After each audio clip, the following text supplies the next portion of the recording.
बगैर इंजन के ये ट्रेन खड़ी है और बिल्कुल रेडी हालत में। अंदर लाइटें भी जल चुकी हैं, सवारियां भी बैठ चुकी हैं और ये लाइटें जली जा रही हैं, पंखे चल रहे हैं, लेकिन खाने पीने का सामान तो नहीं है, प्लेटें पड़ी हुई हैं। तो ये चक्कर क्या है? अगर यहाँ से हम चलें तो बिल्कुल ऐसा लगेगा कि जैसे हम ट्रेन के साथ साथ चल रहे हैं। दोस्तों, आज मैं आपको एक ऐसा रेलवे का प्लेटफॉर्म दिखा रहा हूँ जो कि बिल्कुल रोड के ऊपर है। ये देखें, रोड चल रहा है और इस तरफ जो है वो ट्रेन का इशारा लगा हुआ है। हालांकि ये पटड़ी के साथ होता है, लेकिन ये पटड़ी के साथ नहीं है, ये बिल्कुल रोड के साथ है। तो इसकी क्या वजह है वो आपको बताता हूँ। ये देखें, ये लिखा हुआ है बहावलपुर जंक्शन।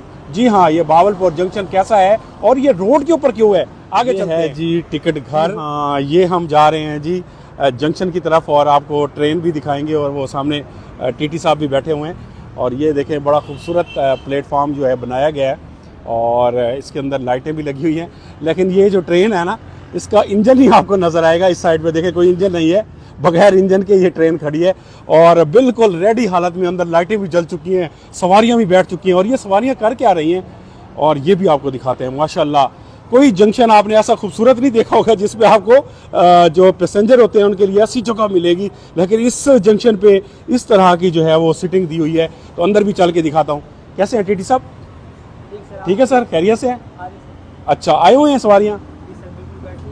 माशाल्लाह, ये आ चुके हैं अभी अंदर और ये काउंटर बना हुआ है। अस्सलाम वालेकुम, कैसे सर? ठीक है।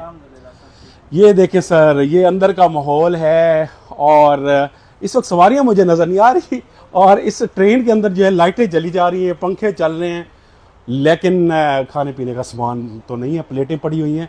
तो ये चक्कर क्या है, ये आपको बिल्कुल एंड में बताता हूँ कि क्या सीन चल रहा है यहाँ पे।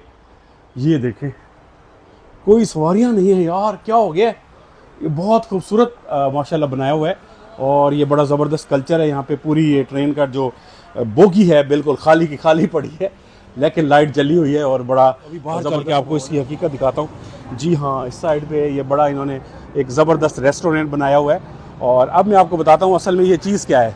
ये जनाब ट्रेन के एक डब्बे को यहाँ पे रखा गया है, एक बोगी को, और इसको बड़ा खूबसूरत जो है ना रेस्टोरेंट बना दिया गया है। और जैसे एक प्लेटफार्म होता है, जैसे एक जंक्शन होता है रेलवे स्टेशन पे, जिस तरह का स्ट्रक्चर होता है, बैठने की जगह होती है, तो सेम उसी स्टाइल में आप देखें। अगर यहाँ से हम चलें तो बिल्कुल ऐसा लगेगा कि जैसे हम ट्रेन के साथ साथ चल रहे हैं और अंदर भी जाएंगे तो वहाँ पे भी ट्रेन ही नज़र आएगी और जब बाहर आते हैं तो फिर ये खाने पीने का माहौल नज़र आता है। ये एक रेस्टोरेंट बना हुआ है। तो ये बहुत ज़बरदस्त ज़िले इंतज़ामिया बहावलपुर का इक़दाम है। इन्होंने ये सारा अरेंज किया, इसको बनाया खूबसूरती के साथ और उसके बाद लीज़ पे दे दिया। अब यहाँ पे एक जो है बहुत ज़बरदस्त रेस्टोरेंट बना हुआ है और यहाँ पे देखें ये रेट लिस्ट है। ये आप पराठा खा सकते हैं, कोई भी चीज़ आप पसंद करें, तो ये रेट लिस्ट भी लगी हुई है। तो बताइएगा जनाब, सामने जो है बहावलपुर का नाम लिखा हुआ है और बहावलपुर हमारे जनूबी पंजाब का एक खूबसूरत शहर है। छोटा सा शहर है लेकिन साफ़ सुथरा है, ग्रीनरी है और इस शहर को नवाबों का शहर भी कहा जाता है। तो बताइएगा इस तरह का प्लेटफॉर्म और ये गाड़ी की जो बोगी है आपको कैसी लगी, तो आपने कमेंट करके बताना है। वीडियो को लाइक करना मत भूलिएगा। अल्लाह हाफ़िज़।